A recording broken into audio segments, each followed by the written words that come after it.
Hi again, everyone. Here with another art update devlog.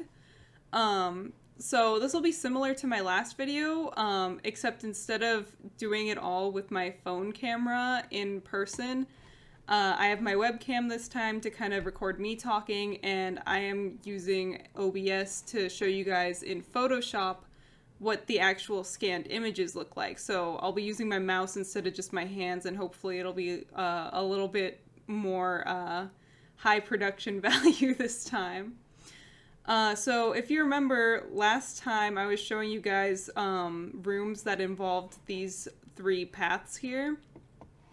So I'll be continuing off that. So just as a refresher, you take this path in the original few rooms that I was drawing.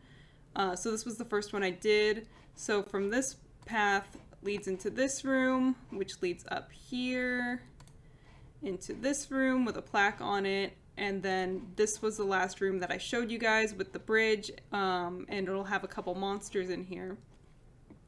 So I picked up from there over the past couple days, and now when you go up past this room, we have this one here. So this is going to be another one with a plaque in it. It's going to be right in the center of this room.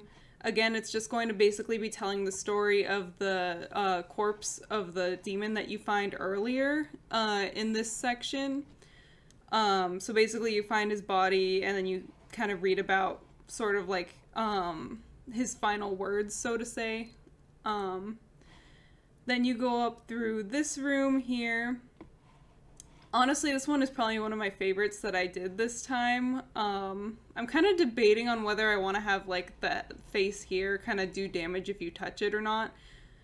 Because the deal with this section basically is that, like I said before, the walls kind of have living creatures embedded into them, sort of like the walls are coming alive.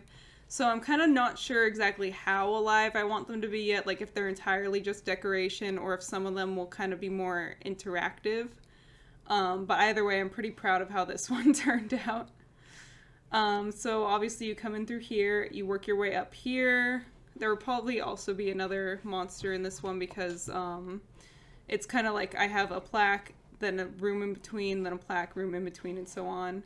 So up through here is the final plaque room. There will be a plaque right here that'll just say the final like message that I wanted the guy to leave for the player to find. And then here we have this little metal ball that here's like the overworld sprite, and here's like the inventory sprite, where you can bring it back to the first room and put it into here. So in each of these three paths, that's kind of what it'll end with, where you can pick that up, put it in this contraption thing, and then when you have all three, you get the key for moving on to the next area. So that leads us to the next path, because that was the last room in this one. So now I've been working on the middle path right here. So when you go up through here, the first room that I had was this one. Probably will have a monster in it because this room is pretty sparse as it is. So yeah, there's just this guy here that I drew to kind of spice up the decor.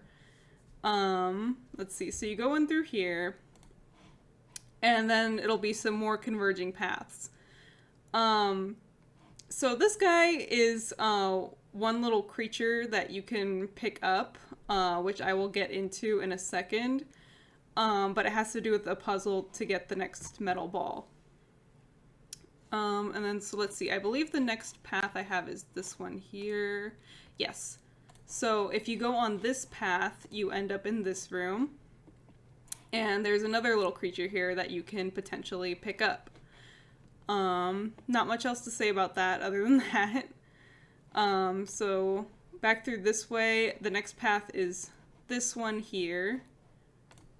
So you go in through there, there's a third creature there. I kind of got creative with this one here because I felt like I was mostly doing faces and eyes and stuff, so I kind of decided, okay, I'll do a different body part, and I decided to do a hand, so there we go. Continuing on, if you go up this way, then you'll see this room here with a fourth creature. This one's honestly my favorite. He's a lot bigger than the other ones, but I think he turned out really cute. And even though he's a lot bigger, he will still be, you'll be able to collect him with the right circumstances, basically. So from those circumstances basically leads us to the last path in the middle here. That leads to this room where basically this sprite is going to be copy pasted and like mirrored on both sides. So it'll be kind of like two hands kind of reaching that way. And then I can show you, let me rotate this. So basically when you, when I rotate it, you can see that there's a sort of little gate sprite here that I basically only drew half of it, and I'm just gonna put it together into one like long panel thing similar to the gate in the last video I showed you. And then there will be a dish sort of thing in the middle of the gate with this guy sitting in it. And then this sign will be somewhere on there. Basically, when it's decoded, it says trade. So you have to take this creature here and you have to find a comparable one to trade him with in order to basically unlock the gate. So kind of if you're paying attention, you'll notice that he looks similar to another creature right here. So basically I was like, all right, to kind of make it easier to try and guess which one is the right creature to pick up, I was like, okay, just draw another one of these. Since they correspond, then it, you know, there you go. So that's the puzzle for this section. And then once you get past that, here is the room where the metal ball will be placed in the middle. You bring it back, and there is your second one. So basically all I have left for this location is the third path, and then I will be able to start working on different sections of the temple. So that's all the art for this time. I hope you guys thought it was interesting, and I hope you guys like this format better, because I definitely did. It was a lot easier to explain things without negotiating actual sheets of paper. So I think I will go with this from now on, and hopefully once I'm more situated with everything, with the computer and recording and devlogs like this, I will probably start live streaming me actually digitizing and working on these pieces of art. So look forward to that. I will be keeping you guys posted. So anyway, I will upload these scanned pictures to show you guys. So if you want to look at the details a little bit closer, that is always an option.